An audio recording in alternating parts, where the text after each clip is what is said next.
S all students very very good evening once again and ಏನು ಅಂತ ಹೇಳಿದ್ರೆ ನಾನು ಲಾಸ್ಟ್ ವಿಡಿಯೋ ಮಾಡಿದ್ದಾಗ ಇನ್ಫಾರ್ಮ್ ಮಾಡಿದ್ದೆ ದಟ್ ನೀವು ಇದೇ ಲಾಸ್ಟ್ ಚಾನ್ಸ್ ಅಂತ ಕ್ಲಿಯರ್ ಮಾಡ್ಕೊಳ್ಳೋಕ್ಕೆ ಯಾವ ರೀತಿಯಾಗಿ ಇದ್ದರೆ ನಿಮ್ಮ ಪ್ಲೇಸ್ಮೆಂಟ್ನ ಆಡಿಯಾಗಿ ಇಟ್ಸ್ ಲಾಸ್ಟ್ ಚಾನ್ಸ್. ನಿಮ್ಗೆ ಇನ್ನೂ 8 ಚಾನ್ಸ್ ಇರಬಹುದು 8th ಸೆಮ್ ಮಕ್ಕಳಿಗೆ, ಮತ್ತು 6th ಸೆಮ್ ಮಕ್ಳಿಗಂತೂ 10 ಚಾನ್ಸಸ್ ಇರ್ಬೋದು. ಆದರೆ ನಿಮ್ಮ 10 ಚಾನ್ಸಸ್ನ ದಯವಿಟ್ಟು ನೀವು ಇದೆ ಅಂತ ಹೇಳಿ don't just make a negligence, because ನಿಮಗೆ ಪ್ಲೇಸ್ಮೆಂಟ್ ಸಿಗೋದು ಕಷ್ಟ ಆಗುತ್ತೆ. ಜ್ಞಾಪಕ ಇಟ್ಕೊಳ್ಳಿ, ಯಾರು ಇಲ್ಲಿ ನೆಗ್ಲಿಜೆನ್ಸಿ ಮಾಡೋಂಥ ಅವಶ್ಯಕತೆ ಇಲ್ಲ. ನೀವು ಶ್ರಮ ಹಾಕಿ V2 ಕಡೆಯಿಂದ ನಿಮಗೆ ಮಾರ್ಕ್ಸ್ ಕೊಡ್ತಿದ್ದಾಗ that is where a true problem arises, but not your negligency should not become a problem, right? Okay, yes. ಆಮೇಲೆ ಈಗ ನಾನು ಹೇಗೆ ಕ್ಲಿಯರ್ ಮಾಡ್ಕೋಬೋದು, ಈಗ ನನಗೆ ಒಂದೊಂದು ಸಬ್ಜೆಕ್ಟ್ಗೂ ಕಡಿಮೆ ಗ್ಯಾಪ್ ಇದೆ, ನಾನೇನು ಓದೇ ಇಲ್ಲ, ನನಗೆ ಐಡಿಯಾನೇ ಇಲ್ಲ, I don't have a guidance on how to study and how to start with it ಅಂತಕ್ಕಂತಹ ಮಕ್ಕಳಿಗೆ ನಾನು ಒಂದೇ ಒಂದು ಗೈಡ್ಲೈನ್ಸನ್ನು ಕೊಡಲಾ. ಫಸ್ಟ್ ಆಫ್ ಆಲ್, ನಿಮ್ಗೆ ಯಾವ ಸಬ್ಜೆಕ್ಟ್ ಬ್ಯಾಕ್ಲಾಗ್ ಇದೆ ಆ ಸಬ್ಜೆಕ್ಟ್ದು ಈಗ ಕರೆಂಟು 4th ಸೆಮ್ ಮಕ್ಳು ಇರ್ತಾರಲ್ಲ, ಅವ್ರ ಹತ್ರ ಏನಾದ್ರು ನೋಟ್ಸು ಮೆಟೀರಿಯಲ್ಸ್ ಅವು ಇವು ಇತ್ತು ಅಂತಂದರೆ ಅದನ್ನು ನೀವು ಅವ್ರ ಹತ್ರನ ಒಂದ್ಸಲ ಎಂಕ್ವೈರ್ ಮಾಡ್ಕೋಬೋದು. ಇಟ್ಸ್ ನಾಟ್ ಅ ಪ್ರಾಬ್ಲಮ್, ಆಯಿತಾ? ಹೇಗೆ ಮಾಡೋದು ಏನು ಎತ್ತ, ಯಾವ ರೀತಿಯಾಗಿ ನಿಮ್ಮ ಹತ್ರ ಹಳೆ ನೋಟ್ಸ್ಗಳಿದೆಯಾ, ಮೆಟೀರಿಯಲ್ಸ್ಗಳಿದೆಯಾ, ಏನಾದ್ರು ಇದ್ದರೆ ಕಲೆಕ್ಟ್ ಮಾಡ್ಕೊಳ್ಳಿ, ನಾಟ್ ಅ ಪ್ರಾಬ್ಲಮ್. ಸೊ ಈಗೋ ಬಿಟ್ಟು ಕೇಳಿ, ಬಿಕಾಸ್ ಸುಮಾರು ಜನಕ್ಕೆ ಅನಿಸುತ್ತೆ ನಾವು ದೊಡ್ಡವರು ಚಿಕ್ಕವ್ರ ಹತ್ರ ಕೇಳೋದಾ, ಅಂಥದ್ದು ಯಾವುದು ಬೇಡ. ಪ್ಲೀಸ್ ಈಗೋ ಬಿಟ್ಟು ಕೇಳಿ, ಏನೂ ತೊಂದರೆ ಇಲ್ಲ. ಎಲ್ಲನೂ ಬಿಟ್ಟು ಓಪನ್ ಆಗಿ ಕೇಳಿ, ಯಾವುದೇ ರೀತಿ ಇಟ್ಕೋಬೇಡಿ, ಎಲ್ಲನೂ ಬಿಟ್ಟು ಕೇಳಿದೆ ಇಟ್ಕೋಬೇಡಿ. ಆ್ಯಂಡ್ ಯಾ, ಸೊ ಒಂಥರ ಈಗೋ ಇರುತ್ತೆ ಕೆಲವ್ರಿಗೆ, ಏನಂತ ಹೇಳ್ತಾರೆ, ಹೆದರಿಕೆ, ಒಂಥರ ಭಯ ಇರುತ್ತೆ.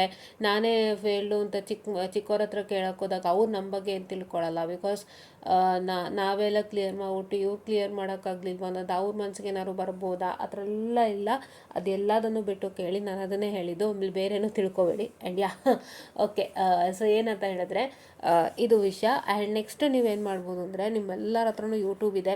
ಸುಮಾರು ಜನ ಯೂಟ್ಯೂಬ್ನ ಒಳ್ಳೆ ರೀತಿನೂ ಬಳಸ್ಕೋತೀರಾ ಆ್ಯಂಡ್ ರಾಂಗ್ ರೀತಿನೂ ಬಳಸ್ಕೋತೀರಾ. ರಾಂಗ್ ರೀತಿ ಅಂದರೆ ಏನಿಲ್ಲ, ಬರೀ ಸಿನಿಮಾ ನೋಡೋದು, ಸೀರಿಯಲ್ಗಳು ವೀಡಿಯೋಸ್ ಹಾಕ್ತಿರ್ತಾನೆ ನೋಡೋದು. ಈಗ ಅದೂ ಇಲ್ಲ ಬಿಡಿ ಯೂಟ್ಯೂಬಲ್ಲಿ, ಬಿಕಾಸ್ ಇಟ್ಸ್ ಆಲ್ರೆಡಿ ಬ್ಯಾಂಡ್. ಎಲ್ಲೋ ಶಾರ್ಟ್ಸ್ ಹಾಕ್ತಿರ್ತಾನೆ, ಅದನ್ನೂ ನೋಡ್ತಾ ಕೂತ್ಕೊಳ್ಳೋದು, ಈ ರೀತಿಯಾಗಿ ಬಳಸ್ಕೋತೀರಾ.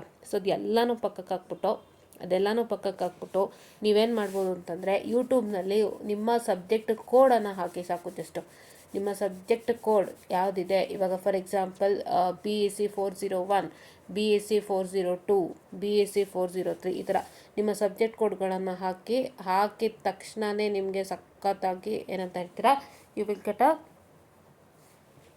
ಅ ಲಾಟ್ ಆಫ್ ವೀಡಿಯೋಸ್. ಅಂದರೆ ಇಂಪಾರ್ಟೆಂಟ್ ಕ್ವಶನ್ಸ್ಗಳ್ದಾಗ್ಬೋದು, ಒಂದಿಷ್ಟು ತುಂಬಾ ವೀಡಿಯೋಸ್ಗಳು ಬರುತ್ತೆ, ನೀವು ಅದನ್ನೆಲ್ಲ ಆರಾಮಾಗಿ ಮಾಡ್ಕೋಬೋದು. ಸೊ ನಾನು ಅದನ್ನು ನಿಮಗೆ ತೋರಿಸ್ಕೊಡ್ತೀನಿ, ಬೇಕಿರೋ ಬಂದ್ರಿ. So I am sorry for the distraction guys.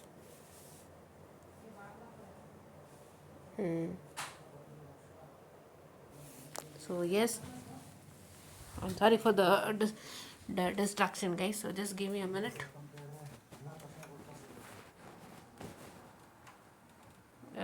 We were not online, so ಹಾಗಾಗಿ. ಸೊ ಈಗ ನೋಡಿ, ನಾನು ಸಬ್ಜೆಕ್ಟನ್ನು ಕೊಡ್ತಾ ಇದ್ದೀನಿ, BEC 403. ಸುಮ್ಮನೆ ಜಸ್ಟ್ ಇನ್ ಜನರಲ್ ಕೊಡ್ತಾ ಇದ್ದೀನಿ. ಸೊ ನಿಮಗೆ ಕೊಟ್ಟಿದ ತಕ್ಷಣ ಏನಾಗುತ್ತೆ ಅಂತ ಹೇಳಿದ್ರೆ, ನೋಡಿ ಎಷ್ಟೊಂದು ಪ್ಲೇಲಿಸ್ಟ್ ಬರ್ತಾ ಇದೆ ಆ್ಯಂಡ್ ಎಷ್ಟೊಂದು ವೀಡಿಯೋಸ್ಗಳು ಬರ್ತಿದೆ, ನೀವು ನೋಡ್ತಾ ಇರ್ಬೋದಾಗಿರುತ್ತೆ. So you all can see this. ನೋಡಿ, ಲೆಕ್ಚರ್ ಸೀರೀಸ್ ಇದೆ ಇಲ್ಲಿ, and you have BEC 403 have special videos on BEC 403 passing package, most important questions. ಓಕೆನಾ? ಸೊ ಇದು ಬೇರೆ, ಅಂದರೆ ನಮ್ದಿರೋದು control system, don't get confused. ನೋಡಿ ಎಷ್ಟೊಂದು ಬರ್ತಾ ಇದೆ. ಓಕೆನಾ? ಮಾಡೆಲ್ ಕ್ವೆಶನ್ ಪೇಪರ್ ಸೊಲ್ಯೂಷನ್ಸ್ ಕೂಡ ಬಂದಿದೆ, and you can see lots of things here. So ಹಿಂಗೆ ಒತ್ತಿದ ತಕ್ಷಣವೇ ಎಲ್ಲ ಬಂದುಬಿಡತ್ತೆ, ಹೌದಾ? ಒತ್ತಿದ ತಕ್ಷಣ ನಿಮಗೆ ಲಾಟ್ ಆಫ್ ವೀಡಿಯೋ. ನಂದಂತೂ ಇಲ್ಲಿ ಡಿಸ್ಪ್ಲೇ ಆಗ್ತಿಲ್ಲ, ಯಾಕೆ ಹೆಂಗೆ ಗೊತ್ತಿಲ್ಲ. I just correct it as soon as possible. So ನಮ್ಮದು ವೀಡಿಯೋಸ್ ಇದೆ ಕಂಟ್ರೋಲ್ ಸಿಸ್ಟಮ್ದು, I don't know why it is not coming ಅಂತ ಹೇಳಿ. So let me just check it out and do it without fail. ನಾನು ಖಂಡಿತ ಸರಿ ಮಾಡ್ತೀನಿ, ಓಕೆನಾ? ಸೊ ಇಲ್ಲಿ ನೋಡ್ತಾ ಇರ್ಬೋದು, ಎಲ್ಲ ಥರ ವೀಡಿಯೋಸು ಇದೆ. So why don't you want to waste your time simply just watching movies ಅಲ್ಲ, ಈ ರೀತಿಯಾಗಿ ಚೆಕ್ ಮಾಡ್ಕೊಳ್ಳಿ, ಎಲ್ಲ ವೀಡಿಯೋಸ್ನು ಫಾಲೋ ಔಟ್ ಮಾಡಿ, ಓಕೆನಾ? ಓಕೆ. ಆ್ಯಂಡ್ ಇದು ಬಿಟ್ಟರೆ ನೆಕ್ಸ್ಟ್ ಏನಪ್ಪ ಅಂತಂದರೆ, ನಾವೀಗ ಟೇಕ್ ಇಟ್ ಈಸಿಗೆ ಬರ್ತಾ ಇದ್ದೀವಿ. ಟೇಕ್ ಇಟ್ ಈಸಿ ಇಂಜಿನಿಯರ್ಸಲ್ಲೂ ಕೂಡ ವಾಟ್ಸಪ್ ಚಾನಲಲ್ಲಿ ದಿ ಮೋಸ್ಟ್ ಇಂಪಾರ್ಟೆಂಟ್ ಕ್ವಶನ್ಸನ್ನು ಕೊಡ್ತಾ ಇದ್ದಾರೆ. ಸೊ ಇದನ್ನು ನೀವು ಎಲ್ಲ ಫಾಲೋ ಅಪ್ ಮಾಡ್ಕೋಬೋದು. ಈಗ 3rd ಸೆಮ್ ಮಕ್ಕಳಿಗೆ, 4th ಸೆಮ್ ಮಕ್ಕಳಿಗೆ ಎಲ್ಲರಿಗೂ ಇದೆ. 3rd ಸೆಮ್ ಮಕ್ಳಿಗೆ ಅಲ್ಲೇ ಇರುತ್ತೆ, ಅವರ ಟೇಕ್ ಇಟ್ ಈಸಿ ವೆಬ್ ಪೋರ್ಟಲಲ್ಲೇ ಇರುತ್ತೆ, ನೋಡ್ಕೋಬೋದು. 4th ಸೆಮ್ ಮಕ್ಳಿಗೆ ಇಲ್ಲಿ ಕೊಡ್ತಾ ಇದ್ದಾರೆ, ನೀವು ನೋಡ್ಕೋಬೋದು, ಆಯಿತಾ? ಇಷ್ಟು ಇದೆ, ಓಕೆನಾ. ಸೊ ಇದಿಷ್ಟರ ಮಧ್ಯದಲ್ಲಿ ನೆಕ್ಸ್ಟ್ ಥಿಂಗ್ ನೀವೇನು ಮಾಡಬೇಕು ಅಂತಂದರೆ have a proper plan. First ಒಂದು ಪ್ರಾಪರ್ ಪ್ಲ್ಯಾನ್ ಮಾಡ್ಕೊಳ್ಳಿ. ನಾನು ನಿಮ್ಗೆ ಹೇಳಿದ್ದೆ ಅಲ್ವಾ, ಕ್ಲೌಡ್ ಎ ಬಗ್ಗೆ ಹೇಳಿದ್ದೆ. ಸೊ ಅದನ್ನು ಯೂಸ್ ಮಾಡ್ಕೊಳ್ಳಿ, ತುಂಬ ಹೆಲ್ಪ್ ಆಗುತ್ತೆ. ಹ್ಯಾವ್ ಅ ಪ್ರಾಪರ್ ಪ್ಲ್ಯಾನ್, ಓಕೆನಾ. ಪ್ರಾಪರ್ ಪ್ಲ್ಯಾನ್ ಇಟ್ಕೊಳ್ಳಿ. ಸೊ ಕ್ಲೌಡ್ ಎ ಐ ಅನ್ನೋಂಥ ಒಂದು ಆ್ಯಪ್ ಇದೆ. ಸೊ ಕ್ಲೌಡ್ ಎ ಐ ಮುಖಾಂತರ ನೀವುಗಳೇನು ಮಾಡ್ಬೋದು ಅಂತಂದರೆ, I just mention the name of the app, okay. So ನಾನು ನಿಮಗೆ ನಮ್ಮದು ಮಾತ್ರ ತೋರಿಸಿದ್ದೀನಿ, ಬಟ್ ಬೇರೆ ಸಬ್ಜೆಕ್ಟ್ಗಳದ್ದು ಕೂಡ ನೀವು ಹಿಂಗೆ ಚೆಕ್ ಮಾಡಿಕೊಂಡು ಮಾಡ್ಕೋಬೋದಾಗಿರುತ್ತೆ, ಓಕೆನಾ. So here you can see that Claude CLAUD.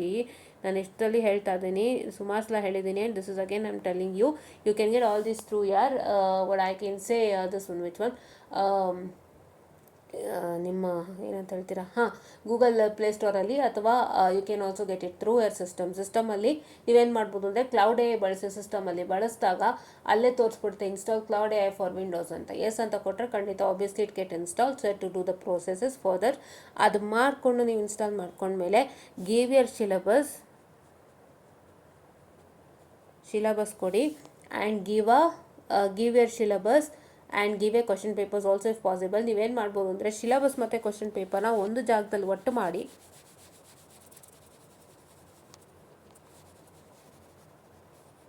Syllabus ಮತ್ತು QPನ ಒಂದೇ ಒಟ್ಟು ಮಾಡಿ make out on PDF.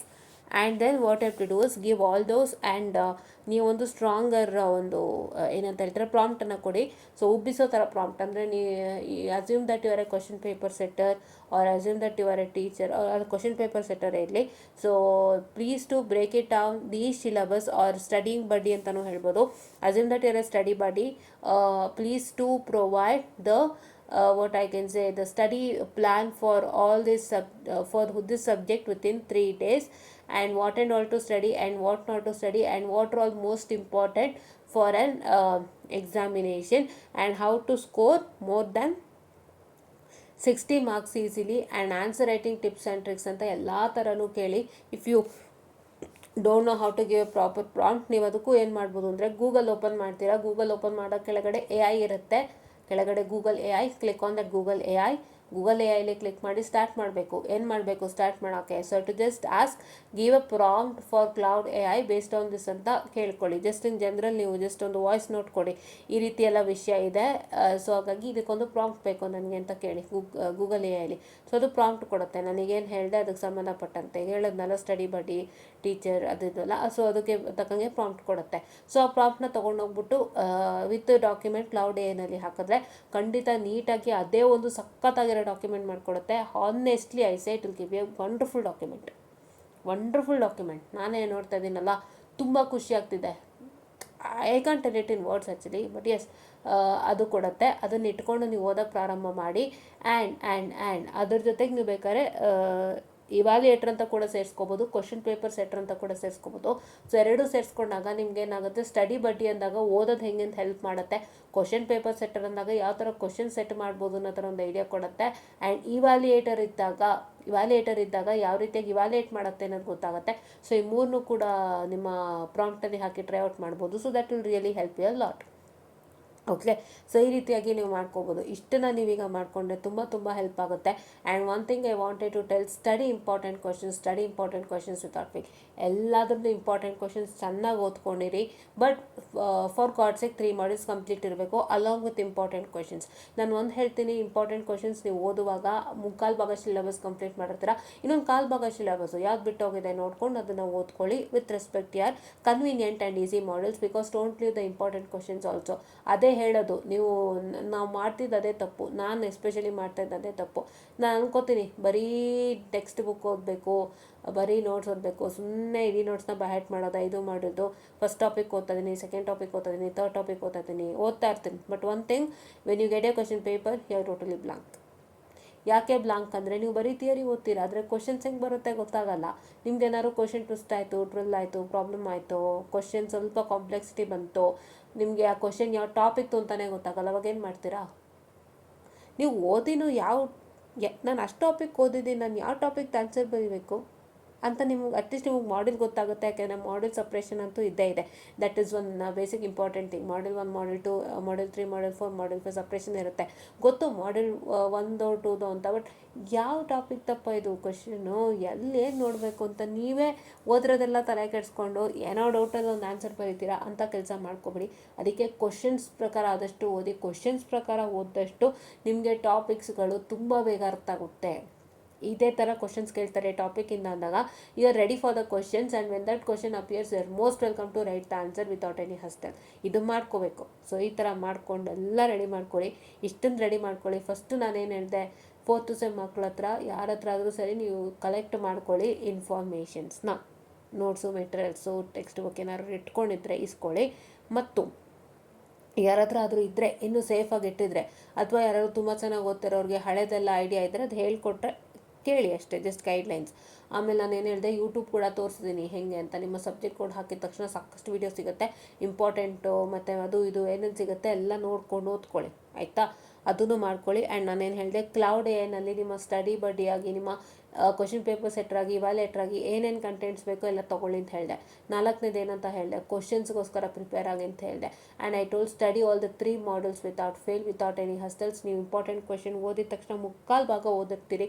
And 15%, ಮುಕ್ಕಾಲು ಭಾಗ ಅಂದಾಗ 75%, and 15% have to study according to the syllabus. ಏನೇನು ಬಿಟ್ಟು ಹೋಗಿತ್ತು 15% ಓದ್ಕೊಳ್ಳಿ, ಆಯಿತಾ? ಇಷ್ಟು ನೀವು ಮಾಡ್ಕೊಂತಂದರೆ ಖಂಡಿತ ಪಾಸ್ ಆಗ್ತೀರಾ, ಯಾರು ಫೇಲ್ ಆಗೋಕ್ಕೆ ಸಾಧ್ಯ ಇಲ್ಲ. And one main thing, scheme of evaluation follow up ಮಾಡಿ. ಐನು ಹೇಳ್ಕೊಡುತ್ತೆ ಆನ್ಸರ್ ಬರೋಕ್ಕೆ, along with scheme of evaluation follow up ಮಾಡಿ. ಆ್ಯಂಡ್ ಒಂದು ಸಣ್ಣ ಇದನ್ನು ಕೇಳ್ಕೊಳ್ಳಿ, ಐನಲ್ಲಿ ಏನು ಕೇಳ್ಕೊಳ್ಳಿ ಅಂತಂದರೆ, ಸುಮಾರು ಜನಕ್ಕೆ ಸ್ಕೀಮ್ ಆಫ್ ವ್ಯಾಲ್ಯೂಯೇಷನ್ ಪ್ರಕಾರ ಬರೆದ್ರು ಮಾರ್ಕ್ಸ್ ಕೊಡ್ತಾಯಿಲ್ಲ. So how to come out of that, because I have seen many students speaking about this ಅಂತ ಹೇಳ್ಕೊಳ್ಳಿ. ನಾನು ಯಾವಾಗಲೂ ಹೇಳ್ತಿರ್ತೀನಿ, ಸ್ಟೋರಿ ಬರ್ದವ್ರಿಗೆ ಮಾರ್ಕ್ಸ್ ಕೊಡ್ತಾರೆ, ಚೆನ್ನಾಗಿ ಬರ್ದವ್ರಿಗೆ ಕೊಡಲ್ಲ, ಇದೊಂದು ಕಂಪ್ಲೇಂಟ್ ಇದೆ ಅಂತ. ಆ ಕಂಪ್ಲೇಂಟ್ ನಿಮ್ಮದಾಗಿದ್ರೆ ಅದನ್ನು ಕೂಡ ಸೇರಿಸಿ. ಸೊ ಅದರಿಂದನೂ ಬಚಾವ್ ಮಾಡೋಕ್ಕೆ ಒಂದು ಐಡಿಯಾ ಕೊಡುತ್ತೆ. ಅದನ್ನು ಯೂಸ್ ಮಾಡ್ಕೊಂಡು ನೀವು ಆನ್ಸರ್ಸ್ ಬರೀರಿ ನೀಟಾಗಿ. ನೀವು ಯಾಕೆ ಫೇಲ್ ಆಗ್ತೀರಾ ಅಂತ ನಾನು ನೋಡ್ತೀನಿ. ಯಾರೂ ಫೇಲ್ ಆಗಲ್ಲ, ಪಾಸ್ ಆಗ್ತೀರಾ. Everybody is pass.